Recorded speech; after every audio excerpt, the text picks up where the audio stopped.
अक्सर हम समाज को एक सभ्य समाज बनाने की बात करते हैं। प्रत्येक व्यक्ति को किसी अन्य व्यक्तियों के लिए विरोध या उसके लिए कुछ शब्द कहने के लिए एक सीमित दायरा भी समझाते हैं। हमारे जनप्रतिनिधियों, हमारे संवैधानिक संस्थाओं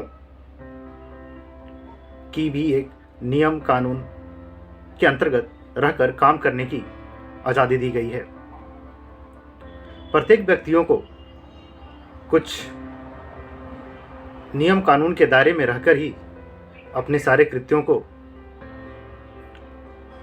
अपने अधिकारों को, अपने कर्तव्यों को निर्वहन करने की स्वतंत्रता है।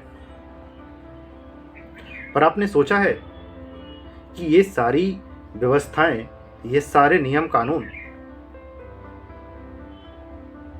क्यों लाए गए और किसके जरिए लाए गए? आपको पता होगा कि हमारे देश में कानून का शासन है।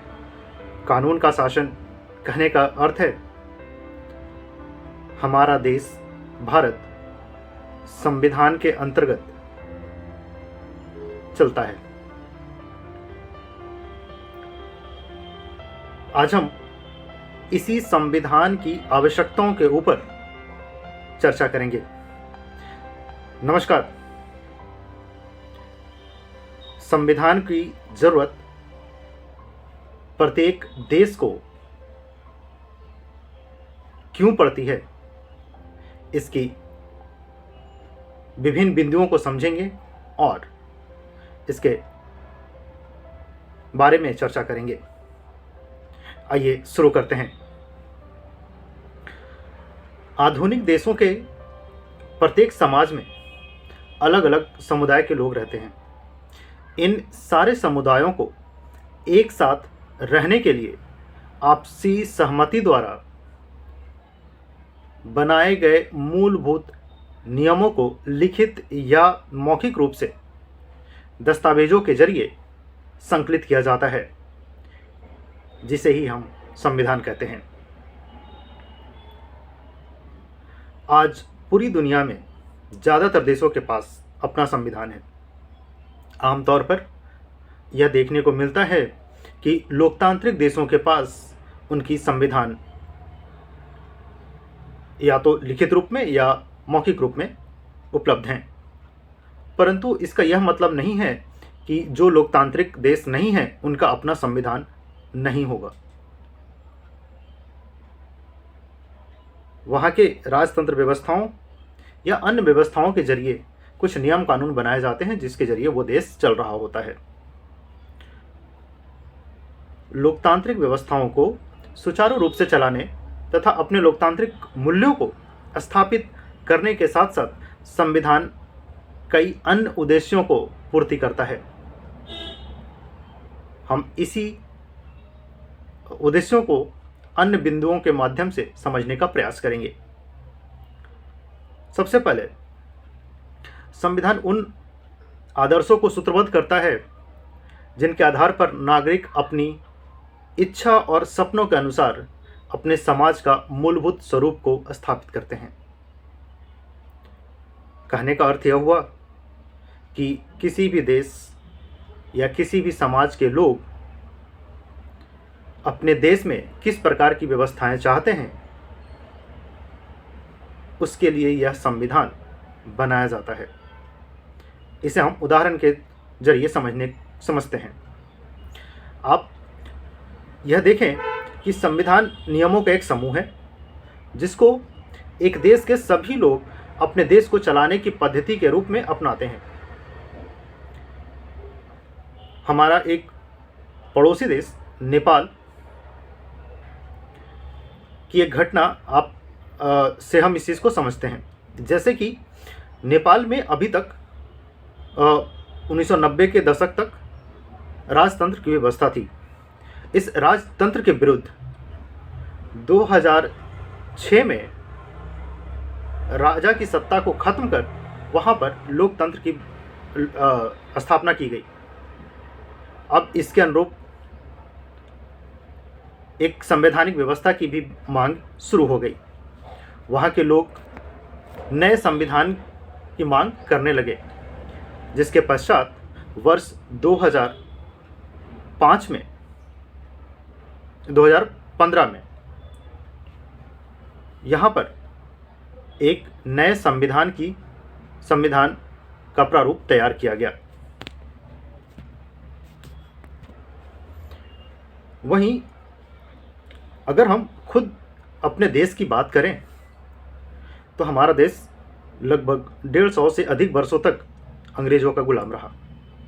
वर्ष 1947 में हमारा देश आज़ाद होने के साथ ही आज़ाद होने से पहले ही वर्ष दिसंबर 1946 में एक संविधान सभा की स्थापना की गई, जिसके तहत भारत में संविधान बनाने की प्रक्रिया शुरू हुई और हमारे संविधान निर्माताओं ने दुनिया का सबसे बड़ा लिखित संविधान तैयार किया। इसी संविधान का देन है कि हमारे देश में दुनिया का सबसे बड़ा लोकतांत्रिक व्यवस्था सुचारू रूप से चल रही है या उसको चलाने के प्रयास किए जा रहे हैं।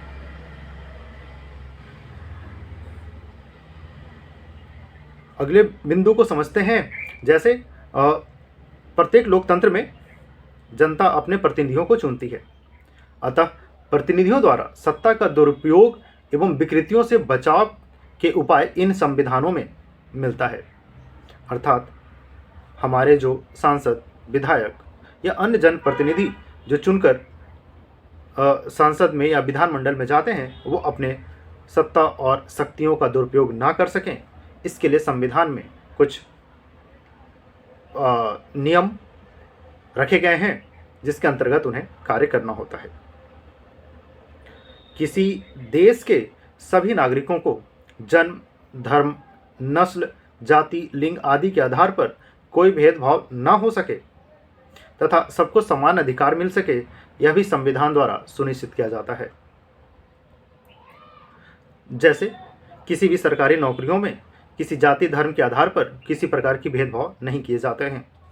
वहीं केंद्र सरकार या राज्य सरकार के द्वारा उस देश या उस राज्य के लोगों को किसी भी योजनाओं में समान रूप से सहायता प्रदान की जाती है।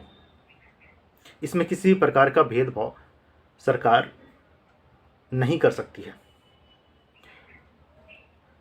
किसी देश की सत्ता या सरकार बहुमत की निरंकुशता स्थापित ना कर सके,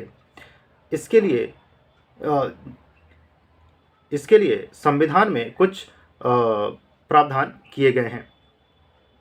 साथ ही उस देश या उस राज्य के अल्पसंख्यकों के हितों का ख्याल रखा जा सके, इन सारी मुद्दों के लिए संविधान में अधिकार दिए गए हैं। जैसे अभी वर्तमान में केंद्र सरकार में बहुमत की सरकार है।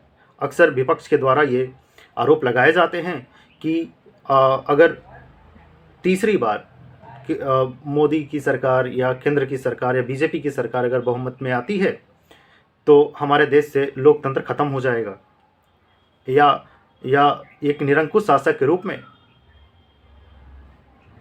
वर्तमान सरकार स्थापित होगी। परंतु ये संविधान की ताकत है जो किसी भी लोकतांत्रिक राष्ट्र में बहुमत की निरंकुशता स्थापित नहीं होने देती है। वहीं संविधान खुद के वैसे विचार सिद्धांत जो व्यापक हितों के नुकसानदेह हों, उसे संवैधानिक नियमों एवं कर्तव्यों के द्वारा सीमित किया जा सकता है। कहने का अर्थ यह है कि किसी भी लोकतांत्रिक प्रदेश में जिस तरीके से हमने समानता के अधिकार की बात की, वैसे ही अगर हमारे व्यक्तिगत सोच या व्यक्तिगत स्वार्थ के लिए अगर किसी व्यापक स्तर पर अगर इसका नुकसान हो रहा होता है तो उसे हमारे संविधान के द्वारा सीमित किया जाता है। हम अपने जाति विशेष, धर्म विशेष या हमारी व्यक्तिगत विचारों के आधार पर हम देश या किसी बड़े समूह का नुकसान नहीं कर सकते हैं।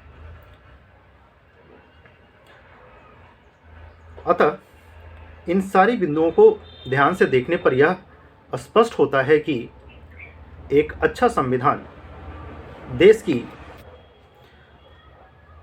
बुनियादी संरचनाओं को सुदृढ़ करता है, साथ ही साथ नागरिकों को मिले अधिकारों एवं स्वतंत्रता की रक्षा का आश्वासन भी देता है। यह संविधान ही है जो हमारे मौलिक अधिकार एवं अन्य प्रावधानों के जरिए हमारे स्वतंत्रता एवं समानता प्रदान करता है। अतः हम कह सकते हैं कि किसी भी देश, किसी भी राज्य के लिए या किसी भी समाज के लिए भी लिखित या मौखिक संविधान होना अति आवश्यक है, ताकि हम एक बेहतर, सभ्य, सुसंस्कृत समाज या राष्ट्र की निर्माण की कल्पना कर सकें। धन्यवाद।